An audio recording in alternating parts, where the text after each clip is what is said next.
Bueno, pues bienvenidos otra vez más. Vamos a seguir con la temática sobre el tercer templo de Jerusalén. Esta va a ser la tercera parte y os advierto que puede que haya una cuarta, porque no creo que hoy quepa todo el material que deseo mostraros. Y antes de todo vamos a empezar con las noticias, que algunas son de actualidad, otras quizás no tanto, pero para que veáis qué relación puede llegar a tener todo. Vamos pues con la primera, para hacer un poco de recordativo, algo que ya presentamos en una de las conferencias. Obispos europeos apoyan proyecto de ley sobre descanso dominical en la Unión Europea. Esto se fechaba en el 14 de febrero del 2009, de este año. Y si recordáis, se pedía precisamente salvaguardar el domingo como día de descanso laboral. ¿Y qué pasó con todo esto? Pues que al final se tumbó.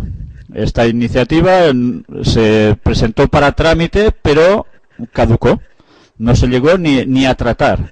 Por tanto, gracias a Dios, eso se detuvo, no fue a más, pero luego nos vamos a sorprender un poquito con algo que ha acontecido muy recientemente y que muy poco, ¿cómo os diría yo?, ha tenido muy poca importancia o trascendencia a nivel mediático, pero que ha sido realmente impresionante para los que estamos siguiendo la profecía.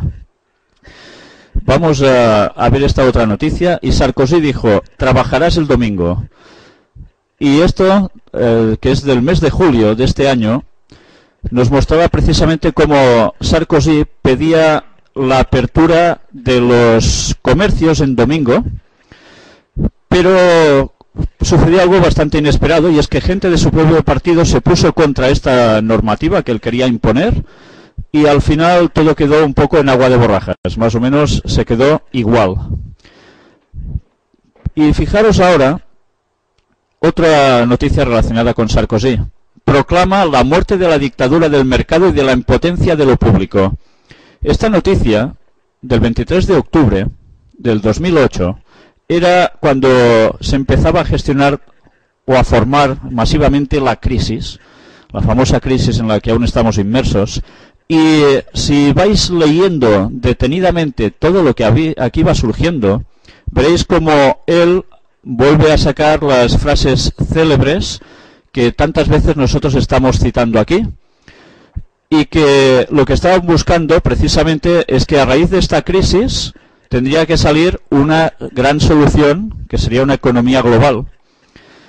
Y bien, ya sabemos que para esto fue creada esta crisis, ¿no? Para crear un gran mercado en el cual todos estemos inmersos de lleno y que todo vuelva a ser distinto. Esta vez bajo el título El nuevo orden mundial. Fijaros, el nuevo orden mundial se construirá en torno a las propuestas de Europa, dijo. Esto es realmente impresionante para los que seguimos las profecías, porque sabemos que Europa le va a dar el poder a la bestia, al Vaticano. Fijaros cómo aquí dice que Europa se va a encargar de construir este nuevo orden mundial. Realmente es impresionante. Vamos a hacer un poco de salto. Todo esto siempre lo podéis leer tranquilamente en vuestras casas. Y vamos a ver esta otra. La cumbre de Copenhague incluye la creación de un gobierno mundial. Esto aparece en Libertad Digital, es una página web muy interesante. Siempre suelen sacar temas que van en consonancia con lo que presentamos aquí también. Y la verdad es que cuando uno empieza a leer todo lo que se iba a debatir en Copenhague, se queda uno muy sorprendido cuando empieza a ver que todo iba encarado para preparar este gobierno mundial. Y algún escrito se desprendió antes de tiempo donde ya se mostraba precisamente estas palabritas. Y bueno, precisamente ahora estamos en esos momentos que Copenhague, las reuniones de Copenhague están terminando, y que también parece ser que no se ha avanzado mucho, absolutamente en nada. Aunque vamos a ver alguna otra noticia que realmente está vinculada a todo ello y que ha salido en los medios de comunicación, pero en cambio parece como si no hubiese sucedido absolutamente nada. Pero antes, quiero que veáis esta otra carta de Dan Brown. ¿Sabéis quién es Dan Brown? El escritor del Código Da Vinci, entre otros libritos, del cual han hecho películas. Y fijaros, ¿Sabéis? Se decía mucho, este señor está atacando al Vaticano, este señor se pone también con la masonería. Fijaros qué carta pude encontrar que él envió a esta página, que es un diario masónico. Es impresionante, ¿eh? Domingo 18 de octubre del 2009. Invitados de la jurisdicción del sur, es un gran honor para mí ser invitado a saludarles mediante esta carta. Esperaba poder estar con ustedes esta noche en persona, pero el lanzamiento de mi novela El símbolo perdido me ha mantenido alejado de Washington. Esta es la carta en cuestión.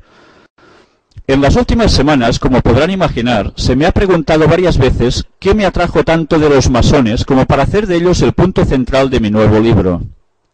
Mi respuesta es siempre la misma.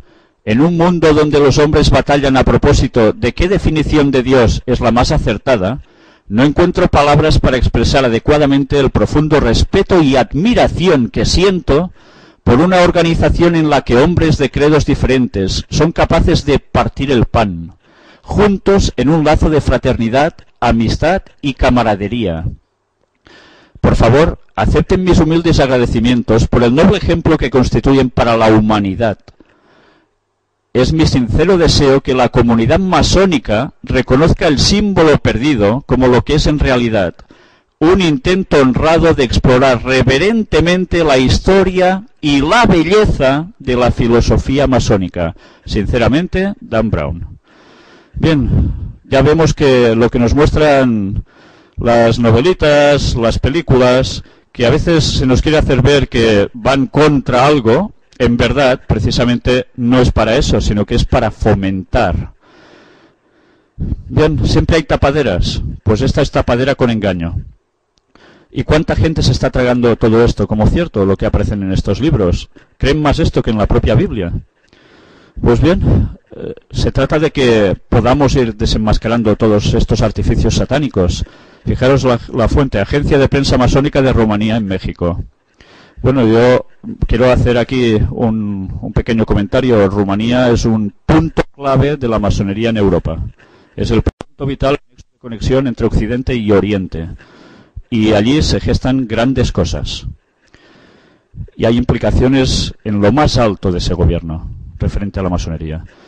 Pero bueno, no es el único. Ya sabéis que están por todas partes.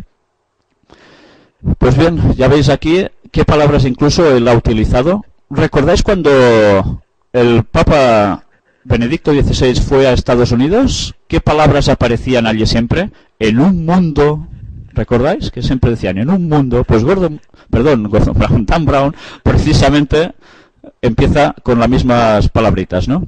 También es curioso como dice partir el pan juntos. Utiliza la comunión cristiana por excelencia, el partir el pan, ¿no? Pues, bueno, esa es la fraternidad, amistad y camaradería. En fin, sobran comentarios. Y vamos hasta otra, España, Málaga. El sector turístico exige comercios abiertos en domingo ante el tirón de los viajes de fin de semana. Esta es del 13 de noviembre de este año. Se pedía precisamente en Málaga que se pudiese abrir más los comercios en domingo porque es cuando el negocio es mejor. La cosa estaba tramitándose a ver qué se haría y qué se dejaría de hacer. Por un lado vemos que los comerciantes quieren, pero por el otro ya vemos que a veces hay esos rechazos de entre partidos políticos y demás sectores que precisamente coactan que esto pueda ser así. Y esta del periódico, del 17 de noviembre, nos dice: Obama defiende en China la libertad de expresión como valor universal. Y fijaros, el mandatario conciliador aboga por discutir de derechos humanos sin entrar en confrontaciones. El presidente de Estados Unidos pide respeto a las minorías étnicas y religiosas, pero evita nombrar el Tíbet. Fijaros como una vez más, Obama no hace más que ser el vocero del Vaticano. ¿No habla el Vaticano de pedir libertad religiosa en China? ¿Qué está haciendo Obama? Exactamente lo mismo. Es lógico. Uno, estamento religioso, otro estamento político al más alto nivel mundial, números uno del poder militar, teóricamente, pues hablando el mismo lenguaje. ¿Por qué será? Por cierto, me hubiese gustado pasaros un vídeo que no he tenido tiempo de recoger, donde precisamente se veía a George Soros, que ya sabéis que es otro gran vocero del Vaticano, donde hablaba de que era necesario entrar China en el nuevo orden mundial. Bien, cuando las cosas veis que van tan ligadas, por algo es. Y ahora sí que vamos a la noticia que creo que es para poner los pelos de punta a cualquier persona que siga las conferencias y que siga las profecías en general. Tanto hemos hablado sobre la ley dominical y aquí, tanto hemos demostrado que el sábado es el día de Dios, aunque para muchos aún puede parecer algo un poco incomprensible. Pero fijaros cómo sabemos que precisamente, gracias a la propia Biblia, el domingo era la marca de la bestia, el símbolo de los adoradores de Lucifer, engañados muchas veces sin saberlo ellos. Pero fijaros qué ha pasado en Alemania, y esto es posterior a que esa famosa ley que se quería sacar a través de la Unión Europea fuese hecha, fuese no seguida, no aprobada. Pero fijaros, en Alemania prohíbe abrir tiendas en domingo, 1 de diciembre de este año. El Tribunal Constitucional de Alemania emitió este martes una sentencia por la que prohíbe abrir tiendas en domingo por considerar que va contra la protección de este día como jornada de descanso, después que las iglesias católica y evangélica presentaran una denuncia. En cualquier caso, y a pesar de dar la razón a las iglesias, el tribunal permite que los comercios abran sus puertas los 4 domingos de este Adviento, antes de la festividad de la Navidad, como ya estaba previsto. Les dan, como decimos en catalán, el vistiplau, la conformidad, para que, bueno, como ya estaba pactado abrir, pues abrir ahora hasta diciembre. Pero después la cosa se acaba. Vamos a ver cómo continúa esto. Las tiendas en Alemania no están autorizadas a abrir los negocios el 7º día de la semana. Perdón, ¿el domingo es el 7º día de la semana? Ya pudimos comprobar de sobras que no lo es, que es el primer día de la semana. Pero ya veis, colectivamente esto ha quedado en la mentalidad de todos. Pero algunos estados han incluido excepciones permitiendo la apertura comercial algunos domingos al año. En el caso de Berlín, las autoridades autorizan la apertura 10 domingos al mes, incluidos los 4 durante el Adviento, lo que convierte al estado de la capital en el más permisivo del país. Las iglesias, por su parte, denunciaron que esta circunstancia provoca que los comerciantes tengan más complicado acudir a misa. Fijaros cómo la cuestión religiosa sale ya por aquí. La relación domingo como día festivo es para esto. Y nosotros aún íbamos pensando, no, si al final el domingo será fiesta como mucho, pero nada más. Las clavijas se van a apretar. Y cada uno tendrá que ir donde deberá ir, por fuerza. La Asociación de Comerciantes Alemana, HDE, afirmó que no le ha sorprendido la decisión del tribunal. Podemos vivir con este fallo, agregó un portavoz del colectivo. Van a aceptar. Van a pasar por el aro. Aquí la misma noticia que nos da algún detalle adicional bastante interesante. El tribunal tumba parte de la normativa vigente en Berlín desde 2006 porque no respeta la jornada de recogimiento espiritual. Fijaros, no dice de descansar, de trabajar y se acabó, sino de recogimiento espiritual. ¿Por qué se instauró el domingo como día de reposo? ¿Por qué lo adoptó la Iglesia Católica al principio de sus tiempos? Como un recogimiento espiritual, para suplantar el sábado, el sábado.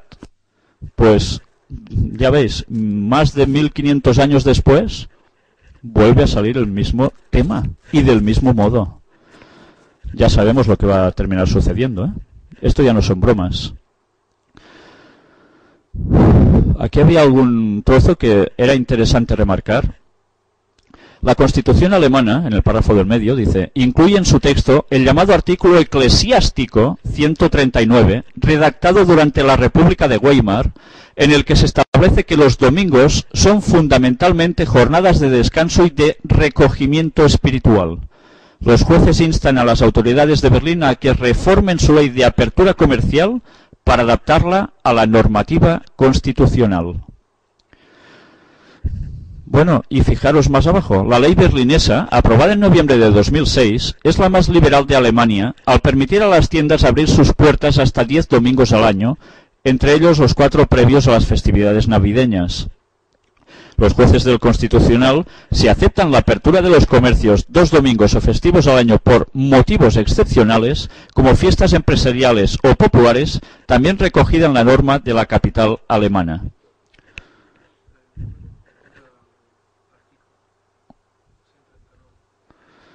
Es el 139 el número del artículo.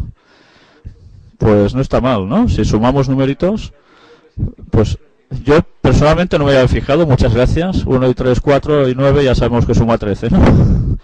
Bueno, será casualidad quizás también. Y en esta era otra parte de la misma noticia, donde también daba algún detalle bastante importante. A ver si os lo encuentro en un momento. En este sentido, el tribunal explicó que la decisión toma en cuenta esta especial protección del derecho al descanso, así como la comprensión de determinados preceptos religiosos, y señala que las excepciones a esta regla de protección dominical, curioso, dominical, ley dominical, deben sostenerse en razones objetivas más allá del mero interés económico de los vendedores y del interés de los consumidores en comprar. Fijaros cómo esto va ya claramente en una dirección religiosa total. Preceptos religiosos. El domingo como precepto religioso. Y esto decretado como ley. Vemos como la ley civil va a apoyar a la religión establecida, tal como marcaban las profecías que iba a suceder. Pues aquí lo tenéis. Y no importará el interés económico, ¿eh? No importará. Pase lo que pase, esto se aplicará. Si no supiéramos quién está detrás de todo esto, ¿verdad? Aquí, de hecho, ya lo manifiesta Iglesia Católica y evangélicos juntos. A estos señores se les llama ecumenismo. Pues tendríamos que tener mucho cuidado en no participar de nada de todo esto. De nada. Porque haciendo esto no damos más pie que otra cosa a que esto se vaya efectuando. O decimos la verdad y nos posicionamos, o transigimos. No hay vuelta de hoja. Y bien, otra noticia que no es para menos. Rusia y Vaticano establecen relaciones diplomáticas completas. 4 de diciembre de este año, este mismo mes. El Vaticano y Rusia decidieron establecer relaciones diplomáticas completas y elevar sus representantes a rango de embajador y nuncio apostólico. Se anunció este jueves al término de la audiencia en el Vaticano del Papa Benedicto XVI con el presidente Dmitry Medvedev. Pues bien, fijaros un poquito más abajo que pone. En el curso de la conversación, las dos partes manifestaron su satisfacción por las cordiales relaciones existentes y se acordó establecer relaciones diplomáticas completas entre la Santa Sede y la Federación Rusa, indicó el Vaticano en una nota.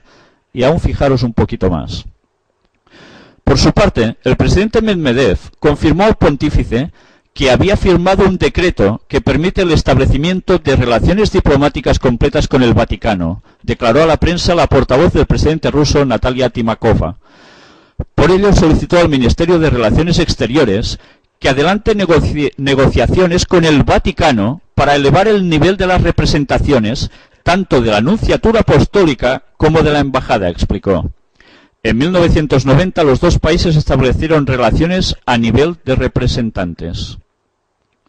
La normalización de las relaciones diplomáticas ocurre en un momento de deshielo, atención a esto, entre la Iglesia Católica y la Ortodoxa, tras la intronización en febrero del patriarca ortodoxo Kirill, por años ministro de Relaciones Exteriores de los ortodoxos. ¿Recordáis que comentamos esta noticia ya hace un buen tiempo, cuando surgió? Pues ya veis para qué fue surgiendo y para qué se colocan a las personas en su lugar. Todos son piezas clave de ese puzzle, para que la profecía se cumplan. Durante la audiencia, el presidente ruso le regaló al Papa una caja con la imagen de la Catedral de Rusia, destruida por los bolcheviques y reconstruida tras la caída de Unión Soviética, y 2 volúmenes de la Enciclopedia Ortodoxa. Casi nada. Su predecesor, Vladimir Putin, donó en el 2007 los primeros volúmenes. No puedo leer todo eso, comentó el Papa. Lo ayudaremos, respondió Medvedev. El gobierno ruso no quiere tensiones con el patriarcado de Moscú y no da pasos que le molesten, agregó el experto en asuntos religiosos. después de años de tensión debido a las acusaciones del fallecido patriarca ruso Alexis II contra la política proselitista de los católicos en Rusia, no se excluye un encuentro histórico entre Benedicto XVI y el patriarca Kirill. ¿No suena ecumenismo otra vez más? Deseamos preparar ese encuentro, declaró recientemente el jefe diplomático de la Iglesia Ortodoxa rusa, el obispo Larión. Pues bien, ya veis quién desea preparar el encuentro, quién se acerca a quién también, ¿eh? No solo el Vaticano a ellos, los otros también a ellos. Y ahora ya vamos a la noticia centrada de Copenhague y algo que trascendió a la opinión pública, pero que parece que como si no pasase absolutamente nada. En Ecología, un blog que aparece en internet, dice: ¿está el servicio secreto ruso detrás del robo de los correos electrónicos de la Universidad de East Anglia? ¿Qué sucedió? ¿Lo sabéis? Bueno, pues noticia del 7 de diciembre. Fijaros lo que aquí nos narra. ¿Podría estar el FSB, el Servicio Secreto de Rusia, detrás de la filtración a Internet de los correos electrónicos robados a los científicos de la Universidad de East Anglia? Es que esto es impresionante. Fijaros, según leo el diario The Independent, algunas voces en el panel intergubernamental para el cambio climático, IPCC, que ya sabéis de a qué rollo están puestos, señalan esta posibilidad. De acuerdo con un miembro del IPCC, el robo de los correos electrónicos de Phil Jones no ha sido un trabajo de aficionados, sino una operación muy sofisticada y políticamente motivada. Los correos electrónicos filtrados fueron publicados en primer lugar en un servidor ubicado en la ciudad siberiana de Tomsk, en Tom City, una empresa de seguridad en Internet. ¿Y qué salió en estos correos?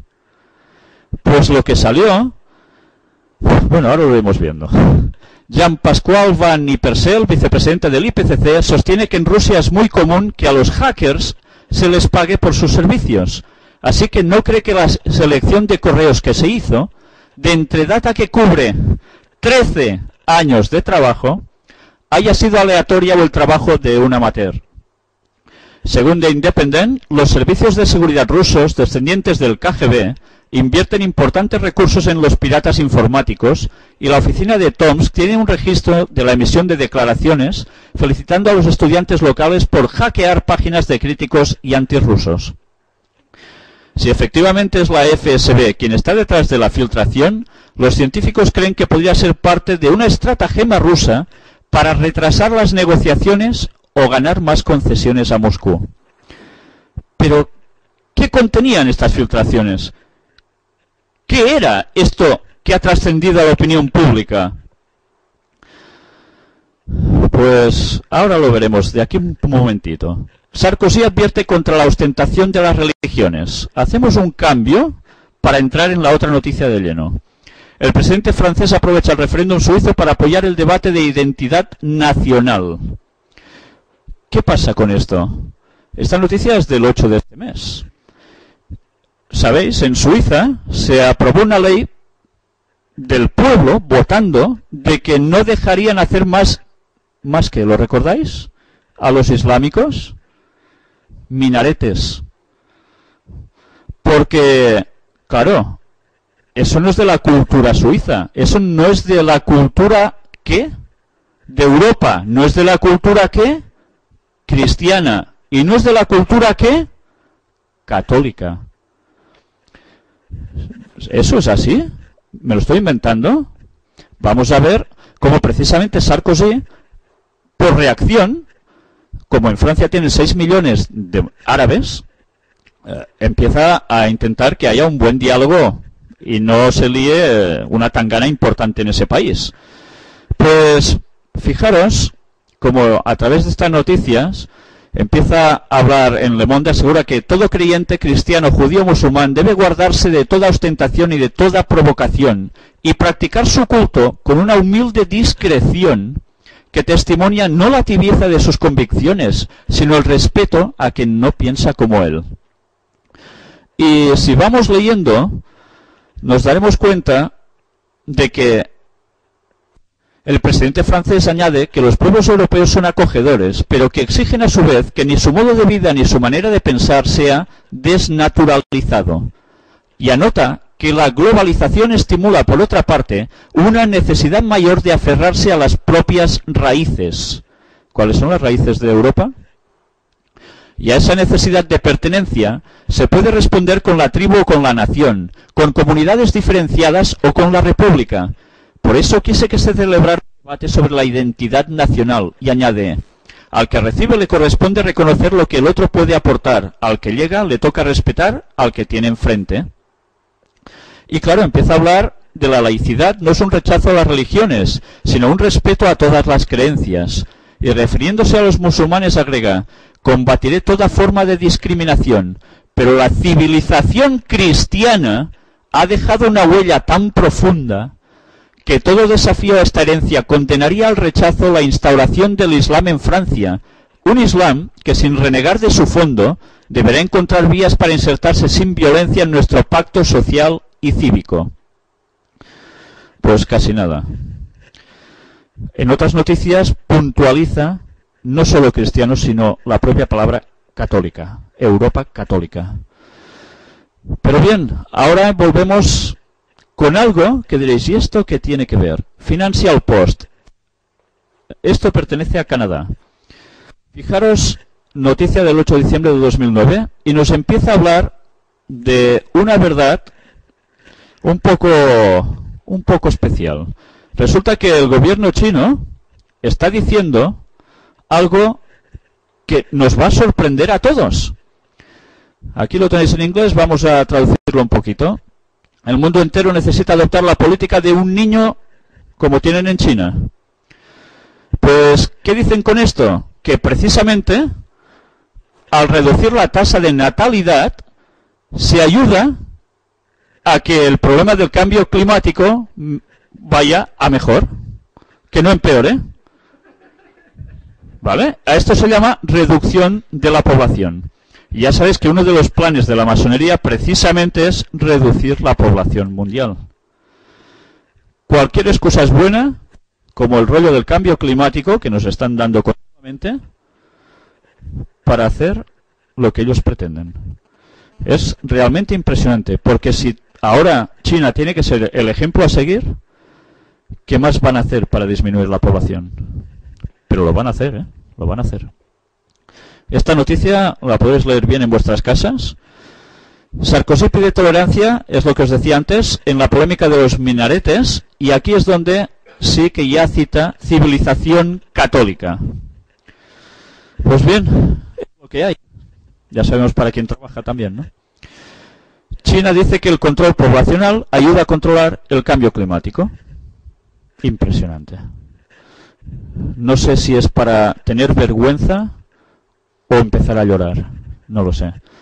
Y aquí os muestro la página de la que he de deciros que sigo siendo un fan y un seguidor total de Trinity, la página de Trinity a Tierra, que encontráis todos en internet, y donde trata temas realmente interesantes. Más de una vez os he hablado ya de su página.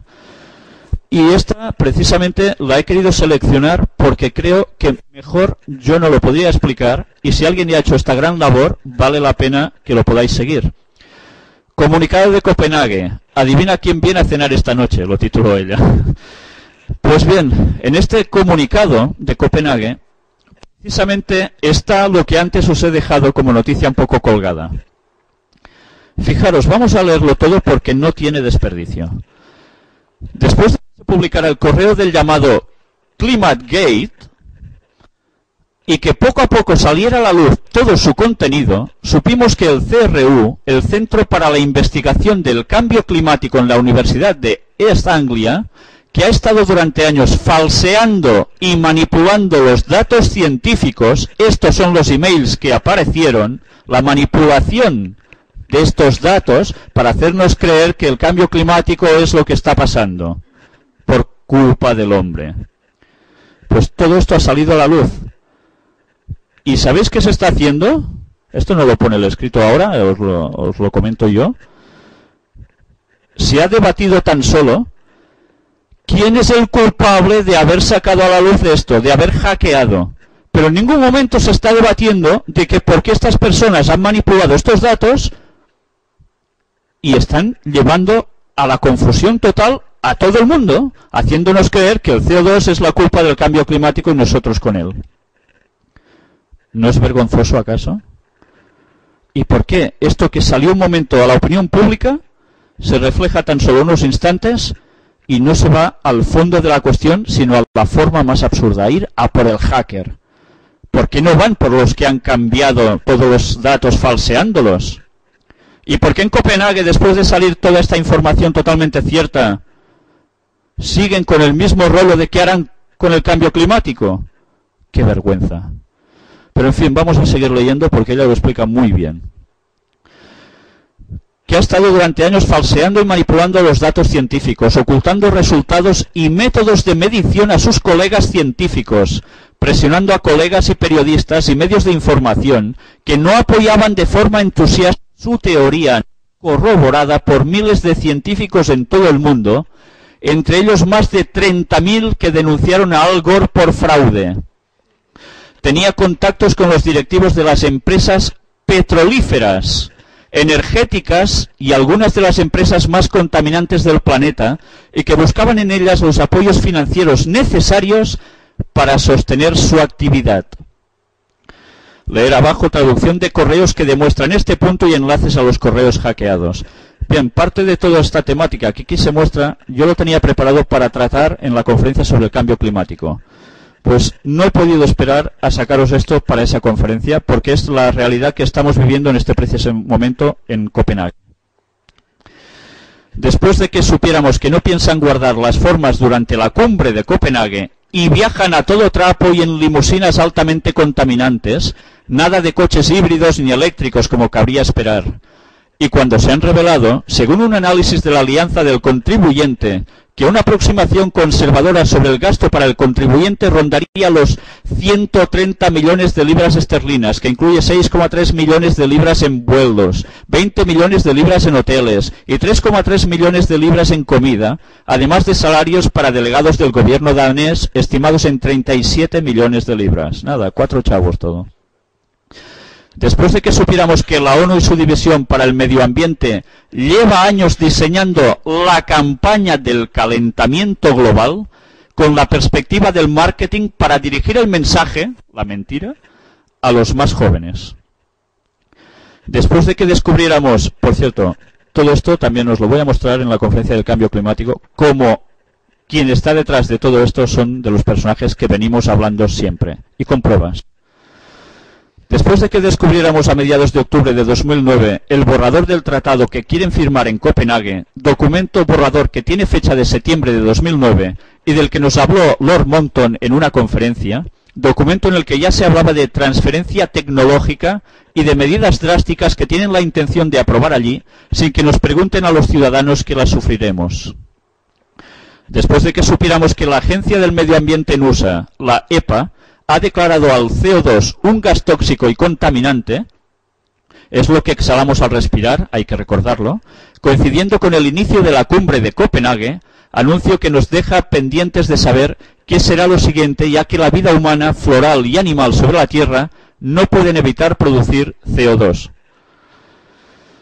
Después de que escucháramos por la radio Antena 3, pero seguro que el mensaje suena alto y claro en muchos sitios, dejando de lado las evidencias del crimen organizado, que filtrar los datos es parte del método científico, y que Newton jamás habría descubierto la ley de la gravitación universal de no ser por ello, o que, aunque un puñado de científicos corruptos no hicieran bien su trabajo, no significa que la teoría sea falsa, o para intentar confundir nuestras mentes sobre la gravedad de los hechos.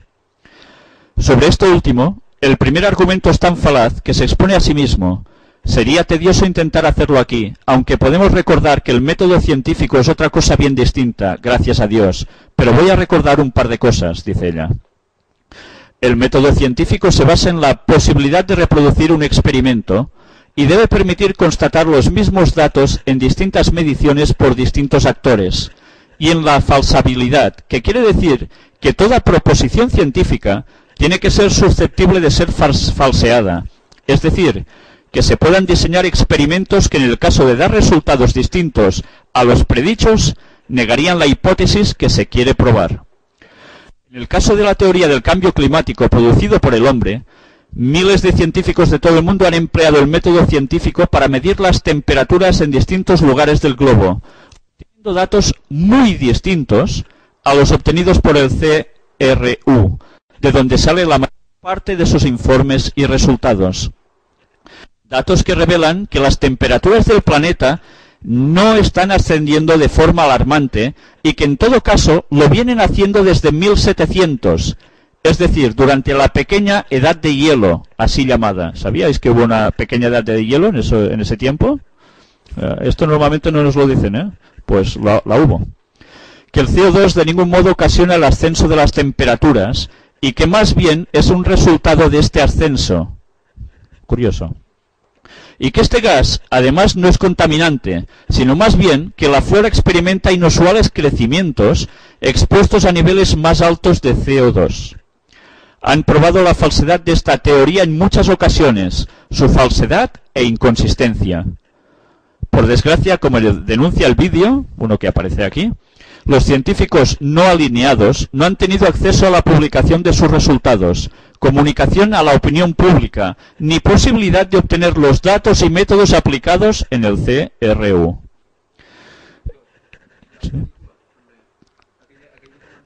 Sí, hay un documental. Sí. Sí, y en este documental que tú citas, que aparece precisamente como el CO2 es un resultado, también se da el dato de que se acusa a las personas que están proclamando esto, yendo contra ellos, contra este estamento también montado, de que trabajan para las petroleras. Pues si Trinity trabaja para una petrolera, yo también debo trabajar para una petrolera. Pero bueno, que si alguien me conoce, lo sabe de sobras que eso es para morirse de risa. Pero en fin, este es el vídeo que podéis encontrar en su página, vale la pena verlo. Y aquí, fijaros, la gráfica muestra que las temperaturas actuales no han llegado a los niveles de 1998 y su tendencia no es ascendente en absoluto. Otra muestra de la evolución de las temperaturas desde 2003. Un chiste por en medio. Sobre esto último, la posibilidad de contrastar y cotejar datos, hay que decir que el asunto es tan grave como que los correos mencionados muestran con claridad meridiana que los responsables del CRU e implicados en esta estafa comunicaron claramente su intención de destruir los datos antes que permitir que fueran revisados por científicos independientes no adscritos al CRU que los solicitaban constantemente. En fin. La cosa va siguiendo. Podéis mirarlo en vuestras casas. Aquí lo tenéis todo. Pero os recomiendo que entréis en su página, vale la pena porque continuamente va sacando los temas de actualidad en los cuales tampoco se nos dice en los medios de comunicación o se expresa solo esas verdades a medias. Aquí tenéis unas transcripciones de esos emails que fueron hackeados, que han salido a la luz pública y que son algo más que vergonzosos. Pero bien, todo esto en vuestras casas lo podéis parar en imagen y leer tranquilamente. Y ahora, ya vamos a lo nuestro, que ya tocaba. Esta conferencia al tercer templo no se va a terminar nunca. Pero es que la actualidad, como siempre, nos va desbordando. Y hemos de estar al tanto de las cosas, porque si no, nos están dando gato por liebre continuamente y nos están llevando al círculo que ellos quieren para que saltemos a través de ese aro. Pues bien, vamos precisamente al gran engaño, el gran engaño, y a esta tercera parte de la profecía del tercer templo de Jerusalén. Y nos quedamos precisamente aquí, discurso completo de Barack Obama, en el Cairo, el 4 de junio de 2009. Es un discurso impresionante.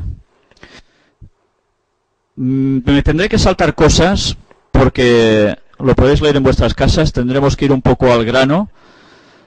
A pesar de todo, quiero deciros que él allí muestra precisamente el lado bonito de la unión entre un mundo occidental, por decirlo de algún modo, y un mundo oriental, un mundo cristiano y un mundo islámico, musulmán, Y bueno, utiliza frases como las que aparecen en el billete de dólar, e pluribus unum, muchos uno, pero también utiliza otras que ya conocéis de sobra, paz y seguridad.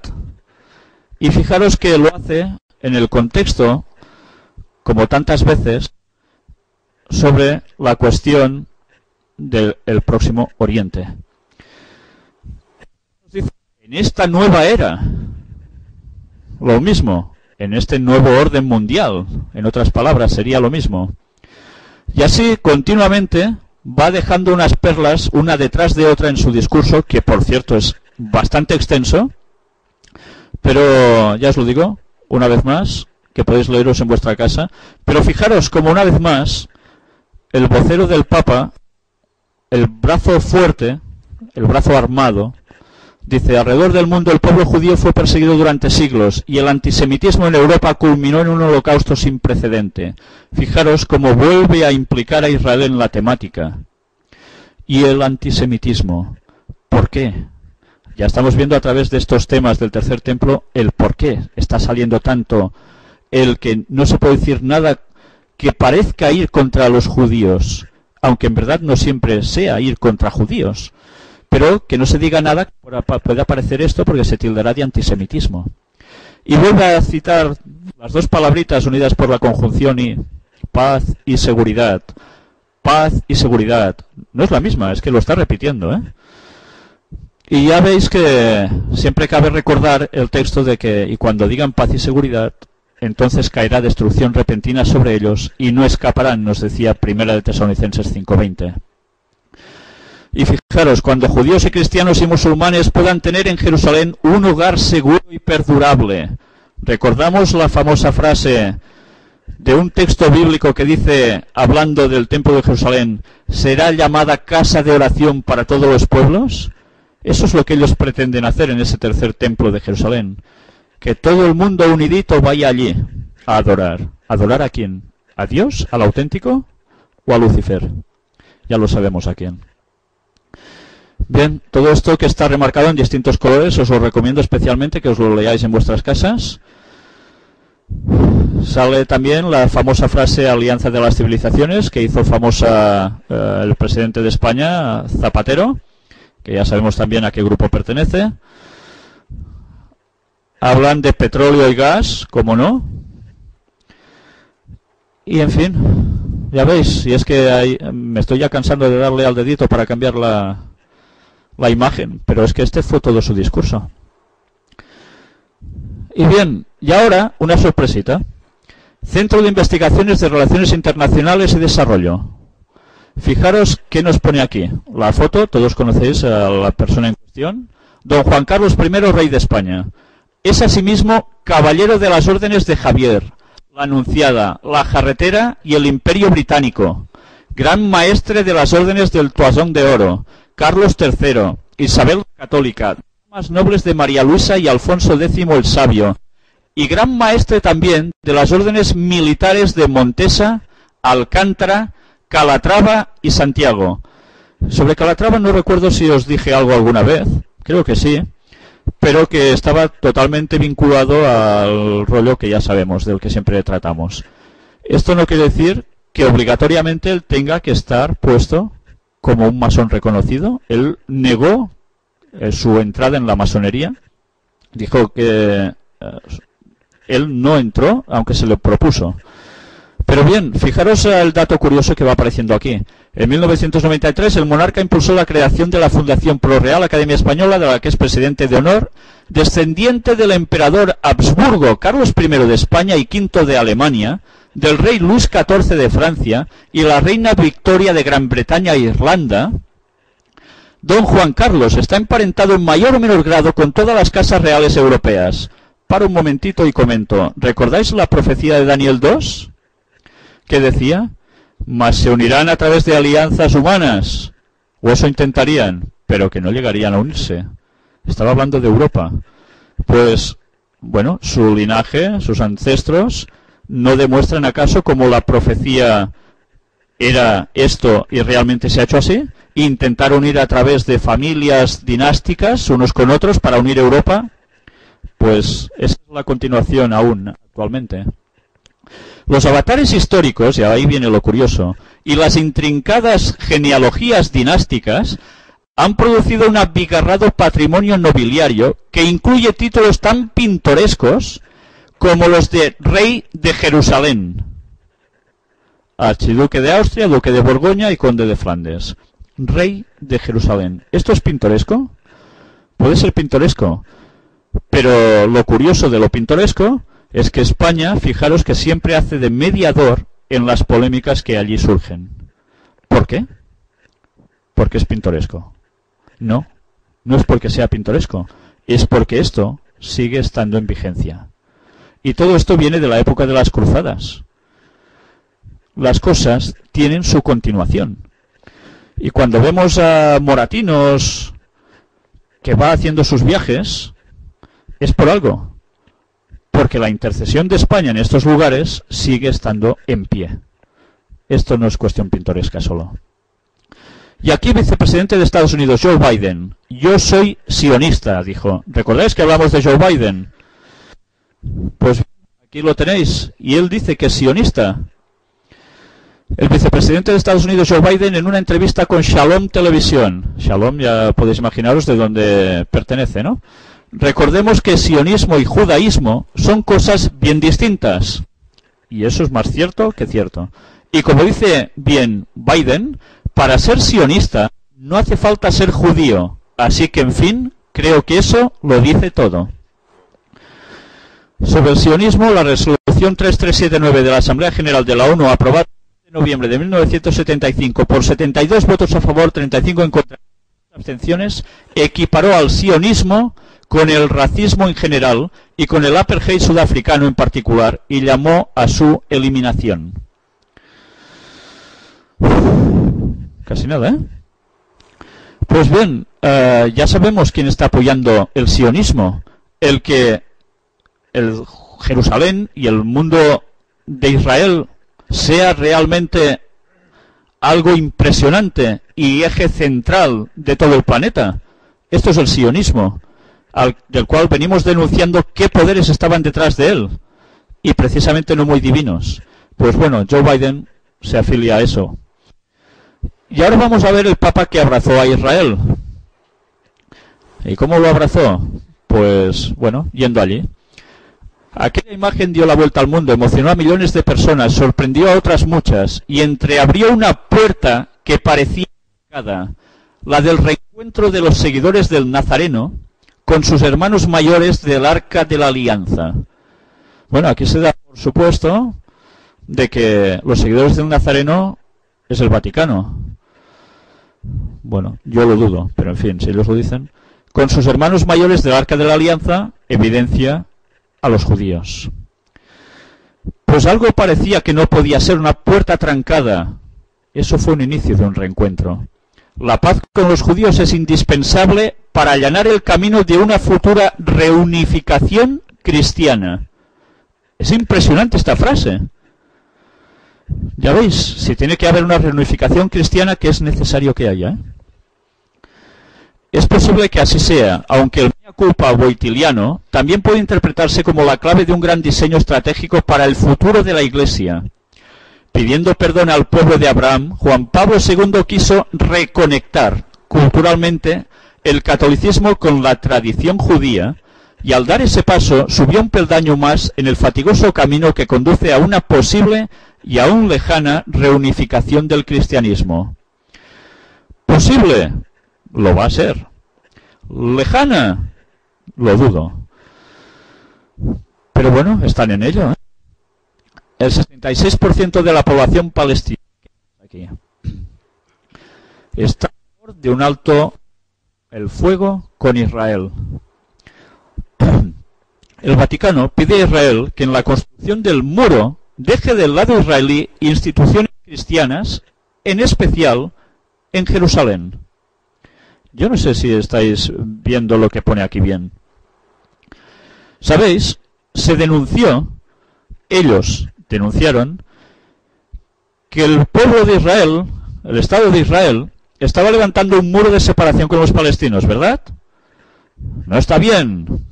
Clamaron al cielo contra eso. Pero fijaros lo que nos dice aquí. Pues, pero bien, ya que lo hacéis, dejad las instituciones cristianas, en especial, del sector en Jerusalén.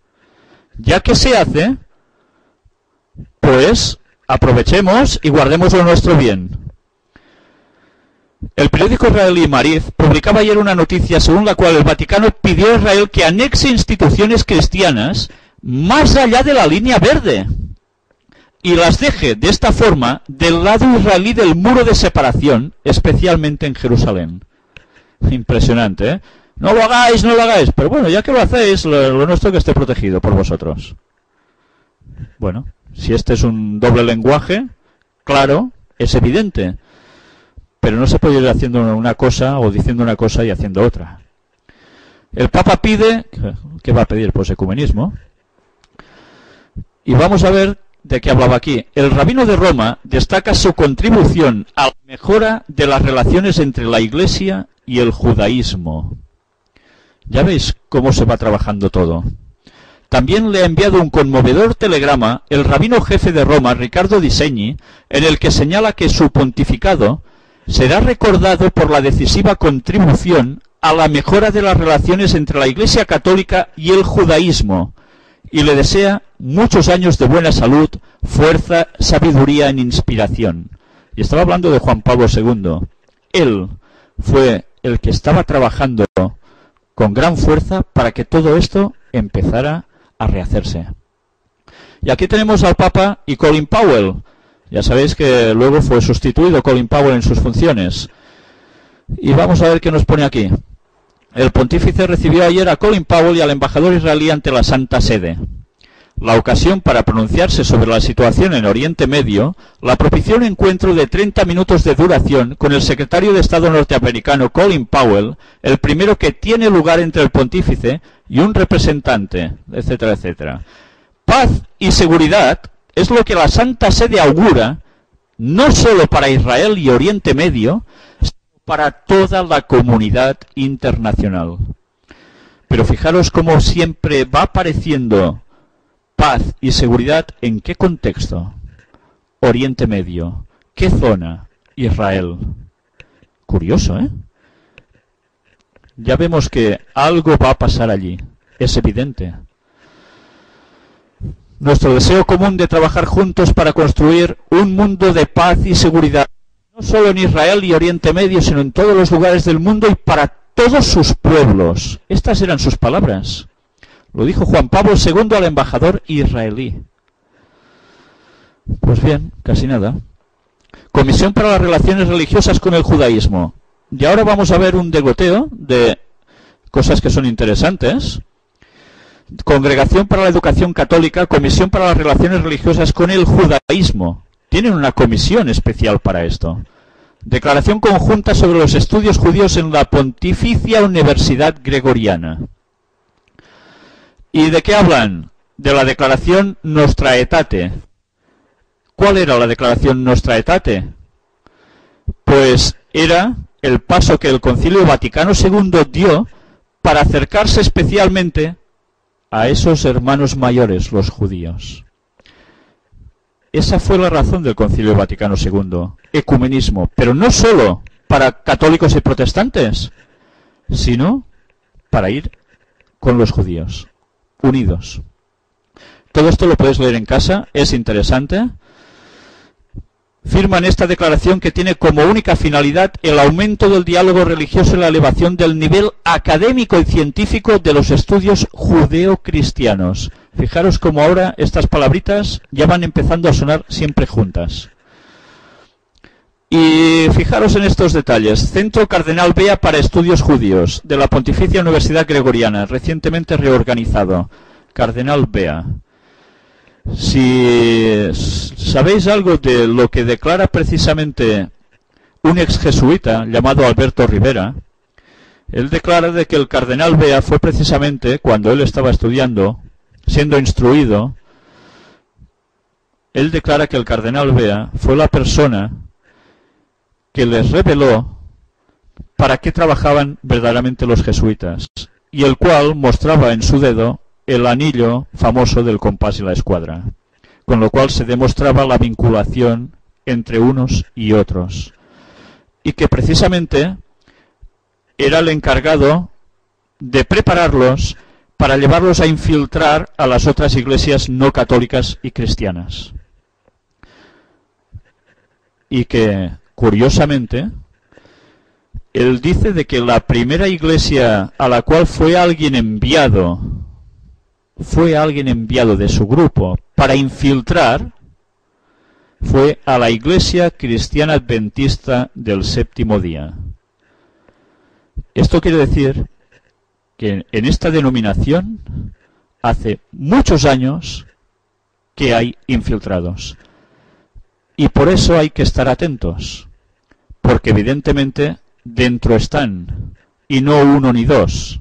Y por eso hay que vigilar hacia dónde se quiere llevar a esta denominación que tantas verdades bíblicas ostenta. Hay que vigilar mucho y saber en qué creemos, porque de lo contrario nos van a poner un gol por la escuadra y nosotros aún estaremos mirando no sé dónde. Pues se hizo un centro, el Cardenal Bea, precisamente para estudios judíos, con lo cual, si el Cardenal Bea trabajaba para el ecumenismo con el mundo cristiano en general, ¿no iba a trabajar acaso también para los judíos? ¿Para unificar? Es evidente. Y ahora hablamos de la Hebrew University de Jerusalén y el Philip and Muriel Barman Center for Jewish Studies. ¿Qué tiene que ver esto con lo que os estoy diciendo? Quedaros con Universidad Hebrea de Jerusalén, porque va a aparecer de aquí a un ratito otra vez, espero en la conferencia de hoy. Trabajan conjuntamente una universidad judía en Jerusalén con precisamente el Centro Cardenal Bea. Vamos a ver para qué, pues ya los podéis imaginar. Hay que unir, y esto se está trabajando a todos los niveles. Y bueno, Israel, secretos nucleares. Él libera a Mordejai Vanunu tras 18 años de cárcel por revelar secretos nucleares. ¿Por qué Israel está tan bien equipado militarmente? ¿A qué creéis que se debe? ¿Porque sí? ¿O esperan algo en concreto? Las profecías en el Antiguo Testamento hablan de hechos que van a ser realmente impresionantes. Pero curiosamente, no sé si recordáis que hay una carta que citamos al principio de las conferencias sobre 3 guerras mundiales. La tercera, ¿recordáis dónde era? ¿O tienen previsto hacerla? ¿Y con quiénes? ¿Qué sujetos? Pues bien, este armamento quizás no se va a quedar quieto siempre, ¿eh? Y ahora vamos a tratar el tema de la mezquita de Al-Aqsa. Un grupo extremista judío planeó dinamitar la mezquita de Al-Aqsa, símbolo del Islam. Claro, es que no se quedan cortos. Si quieren levantar el tercer templo de Jerusalén en el sitio donde hay la mezquita, pues algo sobra allí. ¿Y qué sobra? Evidentemente la mezquita. Pues esto no ha sido el primer caso. Esto es una noticia del 2003. Pero es que esto se ha repetido en varias ocasiones. Y antes de que lo lleven a cabo, siempre incluso los propios servicios secretos israelíes han terminado cogiendo a estas personas e interviniendo para que esto no se produjera. Porque si pasa eso, ya os imagináis qué sucederá después. Grupos terroristas judíos planean un ataque en Jerusalén contra Cúpula de la Roca. Y tenían preparado, bueno, algo tremendo. Y ahora, todo esto lo podéis ver en vuestras casas con tiempo, porque vale la pena, son detalles interesantes. Sharon quiere restringir el rezo en la explanada de las mezquitas por un derrumbe. Esto era una noticia del 2004. Y esta zona siempre es clave en las cosas que suceden allí. ¿Por qué? Vamos a parar ahora un momentito y lo vamos a ver. Pues después de este pequeño intervalo, que los de casa no se han dado cuenta, pero nosotros sí, que nos ha ido muy bien, salvo algún problema técnico para variar, como siempre, por cierto, os lo comento ya para que lo sepan la gente que lo ve desde sus hogares en el Quinto Pino, desde donde yo estoy, que no hay conferencia donde no nos pase una desgracia antes de poder hacer la conferencia. Pero bien, son las cosas que pasan. Y bien, vamos a seguir con la temática, y precisamente lo que se temía en esta situación era que si va mucha gente a la explanada de las mezquitas haya un derrumbe, porque se cree que la zona ya está bastante, un poco, ¿cómo os diría yo?, delicada, y puede haber derribos. Pero fijaros ahora en esto, una noticia del 2005.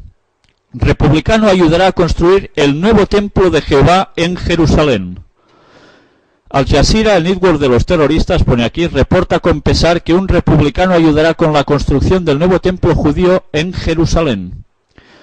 Y es alguien que dice de que tiene suficiente dinero como para poder ayudar a que todo esto se haga. Jerusalén es la base del Estado judío. Era imposible que Hirsch compiló un libro sin el pensamiento en Jerusalén. Los judíos habían permanecido al exterior por 2000 años y entonces vuelto a esa ciudad después de la publicación. Fijaros que está escrito traducido por ordenador. Por tanto, leéroslo en casa detenidamente a ver si vais descifrando, que eso va a ser más fácil que leerlo ahora aquí todo seguido. Y vamos a ver ahora, sacada de Terra, las facciones palestinas acuerdan prolongar la tregua si Israel cesa sus ataques y libera a los presos. ¿De qué viene todo esto? Ya sabéis que siempre hay continuamente polémicas en esa zona. ¿Y qué pasaba? Pues bueno, lo de siempre. Hay situaciones de confrontación, precisamente siempre ubicadas en esa zona. Y esto es un degoteo continuo de noticias donde todo el mundo está atento a lo que pasa allí, porque los comentarios siempre son que precisamente esa zona es el ombligo del mundo. Es la zona clave donde se puede destapar un gran conflicto realmente grave. Fijaros, nueva oleada de violencia. Por otra parte, el primer ministro palestino Ahmed Corey advirtió hoy de que podría desatarse una nueva oleada de violencia en la región si un grupo de extremistas judíos cumple sus planes de ocupar la explanada de las mezquitas en Jerusalén, como parte de un intento por sabotear la proyectada evacuación israelí de la Franja de Gaza y partes de Cisjordania. Siempre el problema termina en el mismo lugar, la explanada de las mezquitas, o lo que es conocido para los judíos, el monte del templo.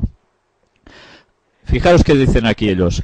Advertimos al gobierno israelí y a la comunidad internacional de que si se produce algún ataque contra Al-Aqsa, la situación estallará. Desde luego es la clave de todo ese lugar. Pero ahora, fijaros bien en lo que vais a ver. Noticia del 2005, 14 de noviembre. Se reinstaura secretamente el Sanedrín como paso previo a la llegada del Mesías. ¿Qué es el Sanedrín, primero de todo? En tiempos de Jesús había 70 señores junto a un sumo sacerdote que eran los gobernantes ideológicamente del pueblo, en el sentido religioso, pero también que querían aplicar leyes. Pero claro, en los tiempos de Jesús dependían del poder romano, como en el caso de Herodes, mandando en esos momentos. Y a esto a ellos les picaba mucho. Por eso querían siempre esa revuelta contra Roma. Y por eso en tiempos de Jesús se vivía esa situación tan difícil. Y ellos fueron los que montaron toda la persecución, toda la trama que está registrada en los evangelios contra Jesús, por no aceptarlo como el Mesías. Y sabéis que utilizaban en sus artes para poder conquistar sus premisas algo que han venido haciendo desde hace mucho tiempo, y es el factor dinero. ¿Qué hicieron con Jesús? ¿No fue vendido por monedas de plata? ¿Quién las pagó? Pues bien, vamos a ver si estos señores, que en tiempos de Jesús fueron tan polémicos e iban a lo que iban, ahora son distintos. El Sanedrín fue silenciosamente reinstaurado el 13 de octubre del año 2004 por el consenso de cientos de rabinos prominentes. Esto lo componen rabinos. Vamos a sumar, ¿sí? Va. Tú mismo, ¿qué sale?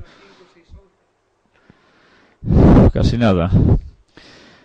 Una de las primeras acciones del Sanedrín, reinstaurado, ha sido discutir la zona precisa en el monte del templo donde estuvo el templo de Salomón, a fin de determinar la futura zona donde deberá funcionar el Sanedrín dentro del templo que se quiere reconstruir. La reinstauración del antiguo Sanedrín es uno de los acontecimientos y requisitos que, según sus enseñanzas, marcan la venida de su Mesías prometido. El Sanedrín debe preceder a la plena restauración del Gran Israel, en lo que se conocen sus textos religiosos como Guerra de las Naciones, en la cual los diversos gentiles, todo aquel que no es judío, se enfrentarán entre sí, y en medio del caos de dichas guerras se espera que aparezca su Mesías para encabezar el nuevo mundo bajo el liderazgo de Israel. Dentro del ambiente mesiánico en que se produce la elección del nuevo presidente del Sanedrín, en los últimos meses varios prominentes rabinos ortodoxos han declarado que esperan la llegada inminente de su Mesías. Araf Ofadla Yosef, ex rabino principal de Israel, dijo: todo lo que se dice sobre la evacuación de los colonos de Gush Katif son solo cosas temporales. El Mesías vendrá inmediatamente, ya está a nuestras puertas. Igualmente, Raf Benlayahu Samuel expresó recientemente: a cada momento estamos esperando la redención. Raf Abraham Chal, en una rara aparición en público, expresó que Israel está a las puertas de su redención. Y Rabí Mordechai el Yahú, asimismo ex rabino sefardita principal de Israel, ha dicho: todos nosotros tendremos el privilegio de ver cara a cara al Mesías verdaderamente pronto. Cuando ellos hacen estas declaraciones, ya nos podemos ir preparando. Delegados del Benait Noah se sientan ante los miembros del Sanedrín naciente en Jerusalén. Y allí los tenéis, el Sanedrín. ¿Veis cómo van con sus atuendos sentados en la mesa?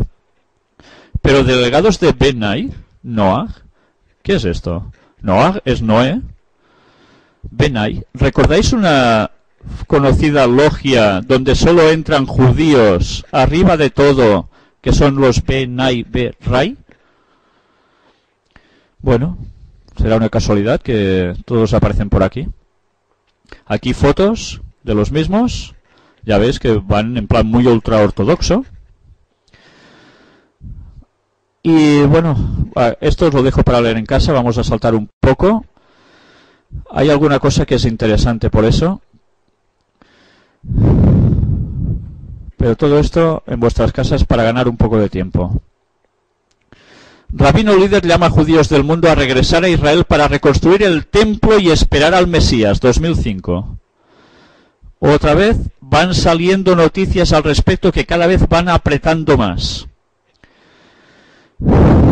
Esta es una declaración pública que se ajusta a todos los judíos del mundo que quieran escuchar. Todos deben regresar a la tierra de Israel debido a los terribles males naturales que se avecinan en el mundo.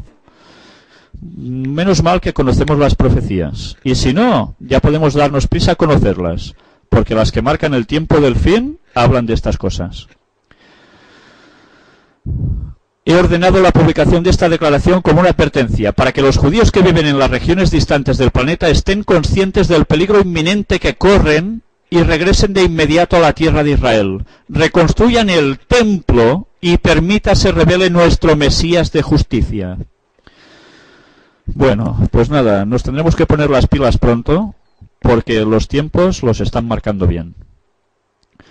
El principal rabino pide que Dalai Lama ayude a fijar la ONU religiosa, ¿dónde? En Jerusalén. Hasta el Dalai Lama, que ya sabemos que está puesto en el mismo ajo, para decirlo de un modo más claro ya, y se le pide por parte de un rabino que ayuden a fijar la ONU religiosa en Jerusalén. Es que esto está viéndose como realmente lo que pretenden es hacer Jerusalén casa de oración para todos los pueblos, más específicamente el monte de Sión, más específicamente el templo. La Unión Europea criticó el plan de Israel para dividir Jerusalén.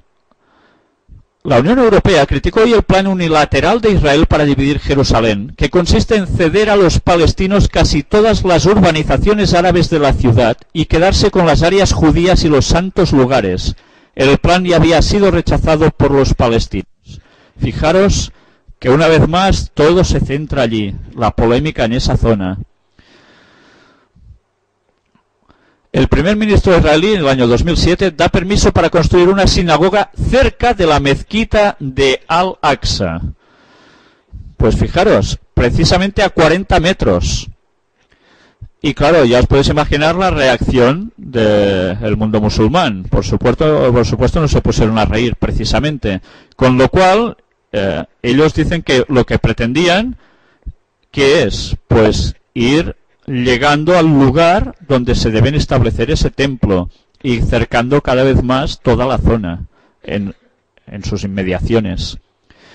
También hay la gran problemática de que allí se está escarbando a nivel arqueológico para intentar encontrar los restos del primer templo de los judíos, pero que el mundo palestino no está nada a favor de todo esto, sino que niegan que jamás allí hubiese habido suelo judío, templo judío, y unos se acusan a otros de que se esconden las pruebas, que unos las destruyen y los otros van buscando los restos que sacan arqueológicamente para ir indagando a ver si hay algo que delate que verdaderamente el primer templo judío estuvo allí. Pues algo ha aparecido ya, y ya lo veremos, con la cual cosa parece ser que el argumento que daba el mundo islámico ya no se sustenta. Verdaderamente la Biblia no mintió. Allí hubo un templo judío. Web Islam. Obras israelíes ponen en peligro a la mezquita de Al-Aqsa, el tercer lugar sagrado del Islam. Claro, tienen miedo de que al ir escarbando allí, la mezquita ceda porque los cimientos están muy tocados debido a la arqueología que se ha hecho allí y a terremotos que ha ido habiendo, y esa gran mezquita se derrumbe. Con lo cual, ya nada impediría que los judíos levantaran lo que pretenden hacer. Pérez pide a Olmert detener construcción en Monte del Templo, 8 de febrero de 2007. Fijaros cómo la polémica iba seguida todo el rato, porque saben que si esto se empezaba a hacer, podía haber grandes problemas.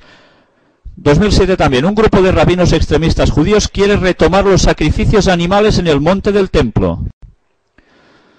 ¿Y qué hicieron? Pues llegaron hasta allí, quisieron... Fijaros, ahora este grupo, llamado Sanedrín, cuerpo religioso supremo durante la época antigua restablecido, ha decidido comprar varias ovejas, y tratar de encontrar una que sea perfecta para el ritual del sacrificio con vistas a reanudar la práctica en el Monte del Templo.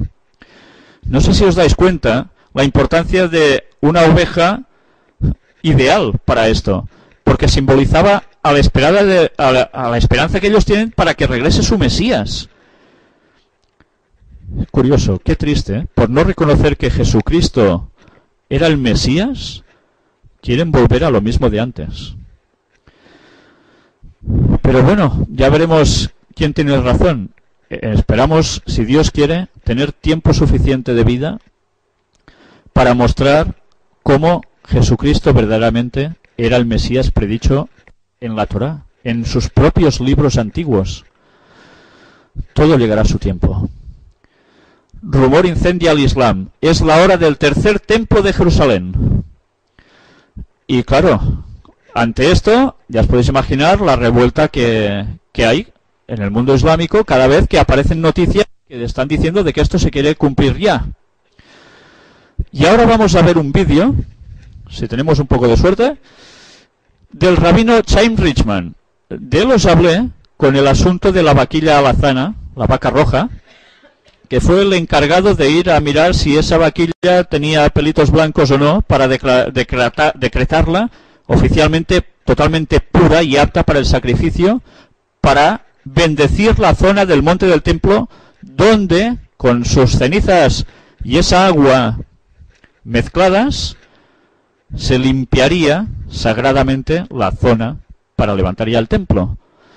Pues bien, vamos a ver un vídeo es un poco largo, creo que son 10 minutos aproximadamente. Él habla, pero nosotros, si no entendemos lo que nos dice, vamos a verlo subtitulado. Por tanto, estad atentos a todo lo que dice, porque hay frases que, bueno, si estáis siguiendo las conferencias, os vais a quedar como yo, petrificado. Vamos a ver qué nos dice este señor del Instituto del Templo en Jerusalén. Bien, no sé si habéis visto frases que realmente eran para quedarse impresionados. Fijaros que ha utilizado palabras como centro espiritual. Estas palabras van más allá de lo que podemos interpretar al leer la Biblia, sino que son palabras más cabalísticas. Son palabras que no precisamente se ciernen o se basan en las Escrituras, sino precisamente en el mundo más extraño y ajeno al verdadero sentido de la palabra de Dios. No sé si habéis notado también que comenta que los judíos son los dueños de Wall Street y de Hollywood, pero que, bueno, es una curiosidad o una casualidad, viene a decir, ¿no? Bueno, pues sí, podemos afirmar que no son casualidades y que verdaderamente son cracks en todo, o en muchas cosas, por supuesto, y por algo será. Y no sé si habéis visto continuamente ese reclamo a pedir que Jerusalén sea el lugar donde todas las naciones se puedan reunir a adorar, y que incluso hasta el pueblo árabe musulmán tendrá que pedirles que levanten el templo. Es curioso, ¿eh? Pues bien, él cita a profetas del Antiguo Testamento y está sencillamente hablando de que todo esto está profetizado que debe suceder. Nosotros iremos viendo, con el paso de las conferencias, que todo lo que ellos aplican a este tercer templo, esto no es en verdad para ahora. Que venga ese Mesías, que todos los pueblos se junten allí a adorarlo, etcétera, etcétera, sino cuando toda la historia de la humanidad haya terminado y después en la historia que continuará con la llegada del verdadero Mesías, en su momento, esas cosas van a suceder, pero no en nuestros momentos de historia. Pero bien, todo eso lo tendremos que ir demostrando. Mientras, os insto a que por vosotros mismos vayáis buscando todo esto. Ya no disponemos de mucho tiempo, pero vamos a ir terminando más. Veo que, por supuesto, tendremos que seguir con una cuarta parte donde vamos a ver interpretaciones proféticas de los propios católicos al respecto, que son realmente impresionantes. Y veréis cómo ese círculo se va cerrando, con todos los elementos al detalle. Un grupo judío intenta sacrificar el Cordero de Pascua en el monte del Templo de Jerusalén. Y aquí da datos adicionales que en el otro sitio no aparecían. Radicales judíos preparaban 2 grandes atentados contra la explanada de las mezquitas. Y eso va sucediéndose. Y como ya creo que comenté una vez, bueno, hay películas también al respecto. Por algo es que van surgiendo estas películas. Web Islam, el alcalde de Jerusalén, suspende las obras al pie de la explanada de las mezquitas.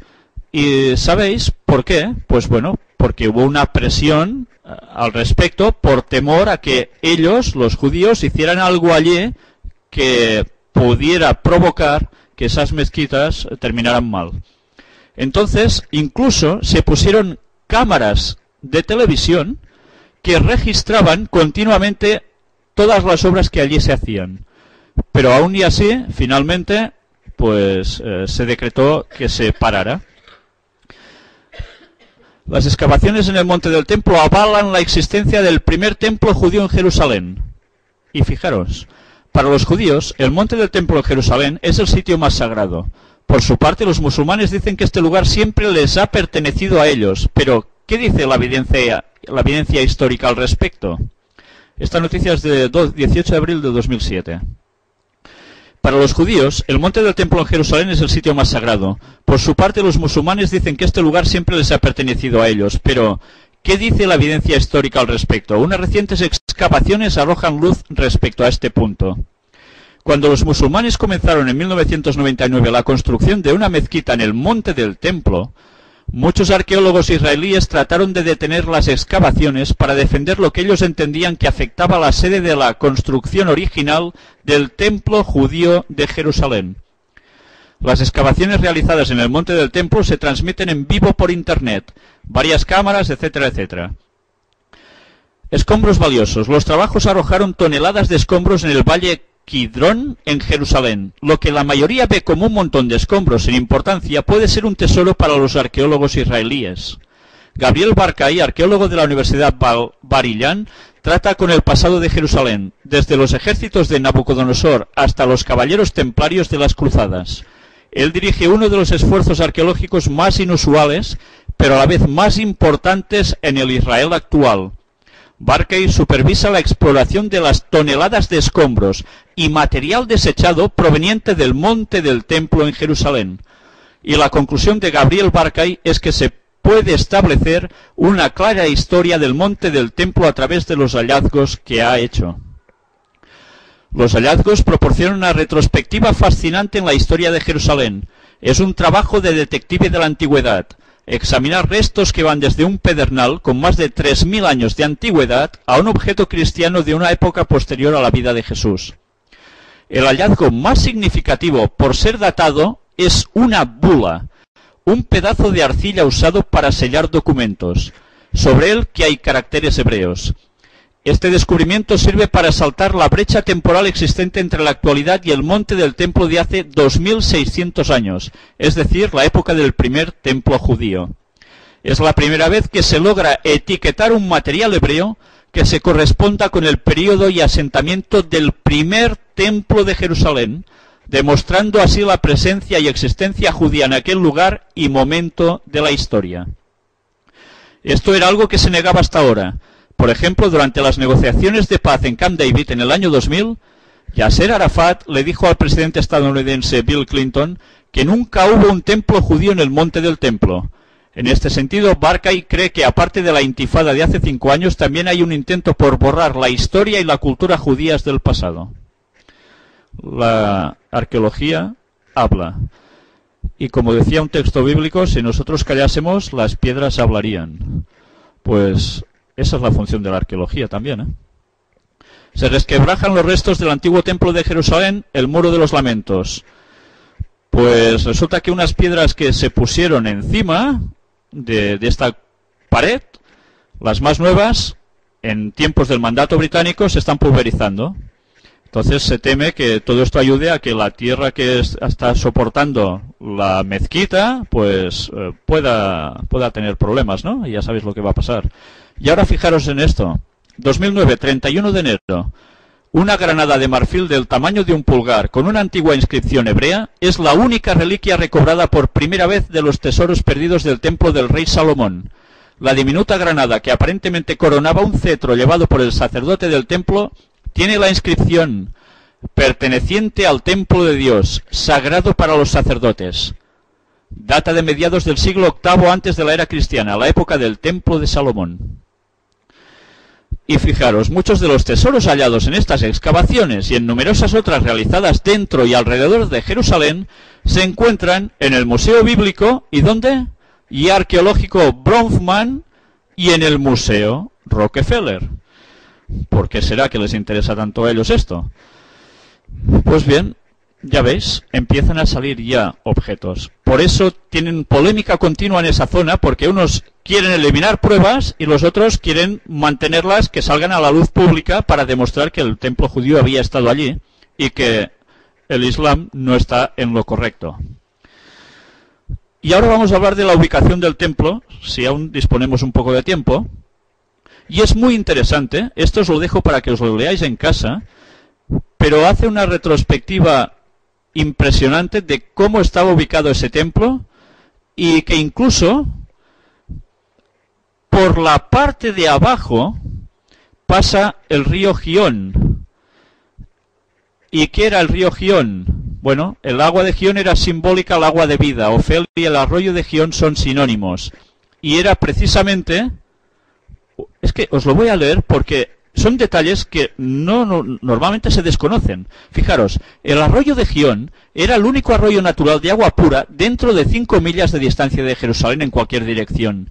Agua pura era un requisito indispensable para los rituales esenciales del templo. Debido a este arroyo de agua pura, el templo era un microcosmos del huerto de Edén. Y es cierto. Uno de los ríos que fluyeron en el huerto de Edén era el río Gión. El arroyo de Gión estaba casi un cuarto de una milla al sur de la cúpula de la roca que existe hoy. No existen cuevas o arroyos en la vecindad de la cúpula de la roca de hoy. Esta información es crucial en determinando el lugar correcto del monte del templo. Y nos empieza a hablar precisamente sobre Josefo, ese historiador judío, que es casi descartado principalmente por los propios judíos, porque luego se pasó al bando romano, al menos así se comenta, y se lo deja de lado pues porque estaba como colaboracionista, ¿no? Acusado de eso. Pero que da todos los detalles de cómo estaba ubicado el templo en esos momentos. Es interesante porque precisamente hay un texto bíblico donde dice que del trono de Dios sale un río debajo de él, ¿verdad? ¿Recordáis esos textos? Pues curiosamente, donde estaba el lugar santísimo, debajo pasaba también un arroyo. Fijaros como siempre hay un paralelismo, porque lo que se hacía en la tierra era modelo de lo que sucede en el cielo. En la tierra se hizo un, ¿qué? Santuario, un templo. ¿Pero de qué era muestra? Era copia, se le dijo a Moisés, del que está en el cielo, donde Dios actúa por todos nosotros intercediendo y haciendo sus funciones. He aquí la importancia de esa zona. Era la copia del reino de Dios en el cielo. Y aún hay más importancia que todo esto. Ya lo iremos viendo. A pesar de todo, esto es muy interesante que lo leáis en vuestras casas porque da datos que normalmente ignoramos y que los podéis comprobar y son totalmente correctos. Ya veis que es un artículo bastante extenso, pero muy, muy bueno. La ONU exige a Israel que detenga la demolición de casas en Jerusalén Este. Y esto es de mayo de 2009. Son más de 60.000 personas de las 225.000 palestinos que viven en la ciudad quienes pueden resultar afectados por los derribos. Fijaros, se está limpiando la zona de palestinos. ¿Por qué? Porque los judíos necesitan tener esa zona para ellos. ¿Para que se cumpla qué? Hay textos bíblicos donde nos hace referencia incluso en palabras de Jesús, hablando de que hasta el tiempo de los gentiles se cumpla. Que Jerusalén será hollada por los gentiles hasta que ese tiempo termine. Y curiosamente, ellos que niegan la existencia de Jesús como Mesías, están cumpliendo las profecías que Jesús mismo dijo. Y esos momentos de sacar a la gente que no es judía de allí, se están cumpliendo delante nuestro. De ahí las polémicas que están sucediendo continuamente, de gente que se desmantela de sus hogares, que no dejan edificar viviendas a los palestinos, aunque sean palestinos cristianos, que los hay. ¿Por qué está pasando todo eso? Todo eso estaba profetizado. Lo curioso es que lo estén cumpliendo precisamente los enemigos del propio Mesías. Pero bien, vamos a ver, esto lo podéis leer en vuestras casas, y fijaros en este artículo 53 de la Convención de Ginebra. Está prohibido que la potencia ocupante destruya bienes muebles o inmuebles, pertenecientes individual o colectivamente a personas particulares, al Estado o a colectividades públicas, a organizaciones sociales o a cooperativas, excepto en los casos en que tales destrucciones sean absolutamente necesarias a causa de las operaciones bélicas. Me recuerda a la película de los hermanos Marx, ¿no? De que va diciendo cosas y luego lo van recortando hasta que al final se vuelve a lo de antes. Es realmente increíble. La excusa, si hay operaciones bélicas se puede derribar todo. No hay problema. Bueno, pues bien. Multimillonario judío quiere construir el templo de Jerusalén. Y este es un caso muy curioso de este señor. Esta noticia es de 27 de agosto de 2009. Guma Aguiar es a día de hoy uno de los personajes más llamativos de Israel. Su cuenta bancaria ha posibilitado la compra de decenas de propiedades en Jerusalén, donde aspira a construir algún día el tercer templo. Dicen que se cree el Mesías, eso dicen. Pero fijaros, lo que él está auspiciando es que con su dinero, esas propiedades que pertenecían a gente no judía ahora pasen en sus manos, con lo cual esa gente se va fuera y ¿quién va a ir a habitar allí? Ya lo podéis adivinar. Aguiar es el actual salvador del Beitar, el equipo de fútbol y símbolo de la ciudad de Jerusalén, y además generoso mecenas de algunas organizaciones judías. Tras comprar numerosas propiedades en Jerusalén de forma discreta, Aguiar ha alcanzado la fama por salvar de la quiebra al Beitar. Este año es el patrocinador y el próximo será el dueño. El chico no es nada modesto. Soy un personaje fascinante, dice él. Tengo más propiedades en Jerusalén que nadie antes en la historia. Siento que debo contribuir a esta comunidad, afirma. Para algunos es un payaso, para otros el rey de Jerusalén. El nuevo jefe del Beitar es hiperactivo y él se considera el hombre más rico de Israel. También le acusan de hacerse pasar por el Mesías, quizás porque Aguiar revela que uno de sus sueños es contribuir para la construcción del tercer templo de Jerusalén. En los últimos 2000 años el pueblo judío soñó y rezó para ello. No hemos venido a Jerusalén para ir de compras. Amo al pueblo de Israel. Aguiar nació en Brasil. Cuando era un niño, sus padres de religión judía se trasladaron a Florida, donde posteriormente abrazaron la fe cristiana evangélica. En la iglesia evangélica nunca me sentí cómodo, cuenta el diario Marif. A los 26 años abandonó Florida para buscar petróleo y gas en Texas. Lo encontró y se hizo multimillonario. Gracias a Dios, explica, antes del hallazgo petrolífero, un fortuito encuentro con un rabino le devolvía sus raíces convirtiéndose al judaísmo. Sea por la influencia de Dios o no, su historia no es nada normal, ya que después de su súbita riqueza, trabajó varios años en las Torres Gemelas de Nueva York. La primera mañana que se ausentó de su oficina, por un viaje urgente a su casa en Florida, fue el 11 de septiembre del 2001, salvándose así del ataque terrorista. ¿Será un milagro? Bueno, sin comentarios. Pasado un tiempo del hallazgo de gas y petróleo, vendió la empresa que compartía con su tío por 2,5 millones de dólares. La prensa financiera estima que su fortuna se acerca a los 100 millones de dólares, algo que a Aguiar le parece poco. Valgo mucho más. Quien ha dado esa cifra debe volver al colegio porque no sabe contar. Yo sigo creciendo e invirtiendo. Todo lo que hago tiene éxito, aunque no sé cuánto dinero tengo. Me imagino que soy el más rico de Israel. Judío especial. Aunque se define como un religioso judío, lo es muy a su manera. Le va la noche, el alcohol, las after party y de vez en cuando los porros. Así es Aguiar, que defiende abiertamente la legalización de drogas blandas en Israel. No hay que hacer un gran escándalo por un porro. Todos fuman. Cuando tienes 20 años quieres probarlo todo. Como muchos, incluido George Bush, yo también tomé cocaína. Dice tras confesar que hace un mes la policía de Florida encontró marihuana en su coche. Uriel Daskal, editor de deportes del diario Calcalista, opina: no creo que sea el más rico. Hay mucho misterio en torno a su figura. No sabemos aún si la inversión en el Beitar es por razones religiosas, políticas, deportivas o económicas. Es muy cómodo presentarse en Jerusalén como hombre religioso, pero por lo que sé no respeta completamente el sábado. Su historia es muy rara. Sin comentarios. Policía desaloja violentamente a palestinos de la explanada de las mezquitas. Y esto era de octubre de este año.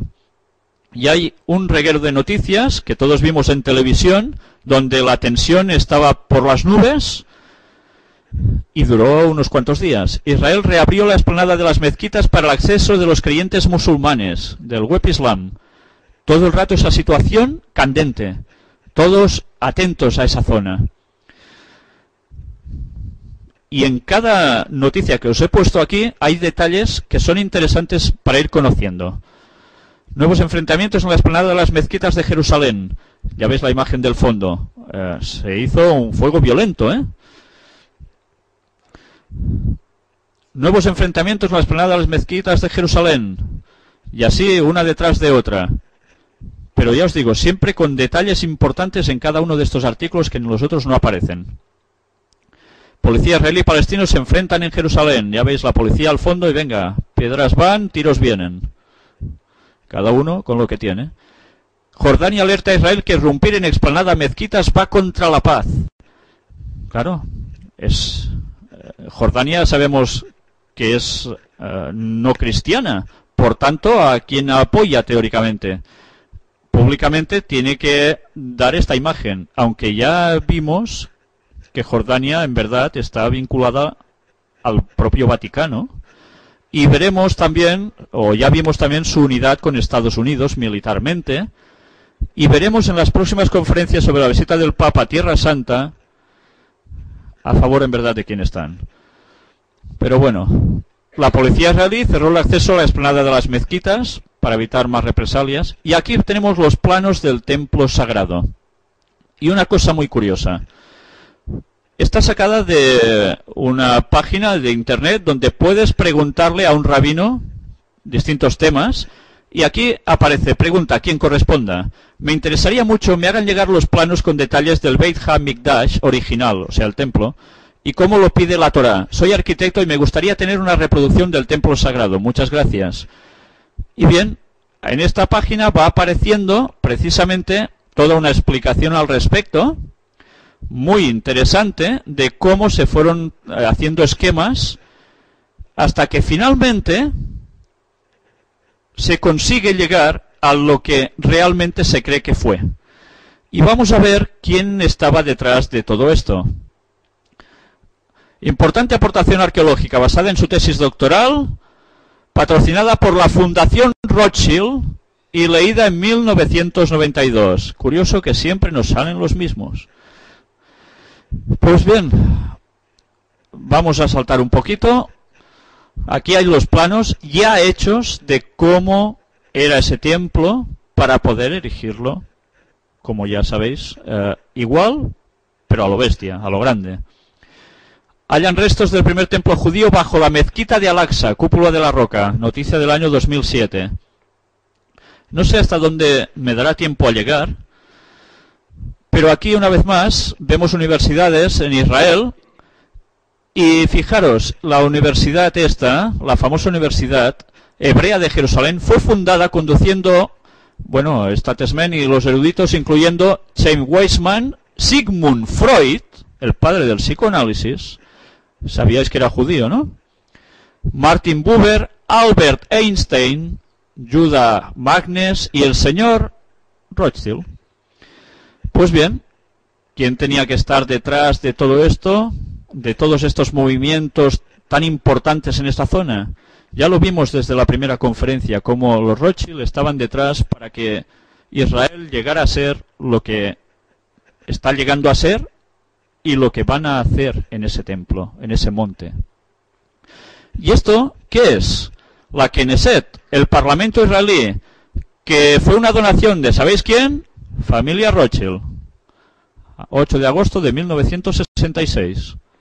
Bueno, y aquí tenemos Salomón y el templo sagrado, y si no os hace nada, voy a cortar aquí, donde vamos a ver algo muy interesante, y es un detalle muy significativo. Para la masonería, Hiram, el constructor del templo de Salomón, enviado por el rey de Tiro, también llamado Hiram, uno se llamaba Hiram y el otro Hiram Aviv.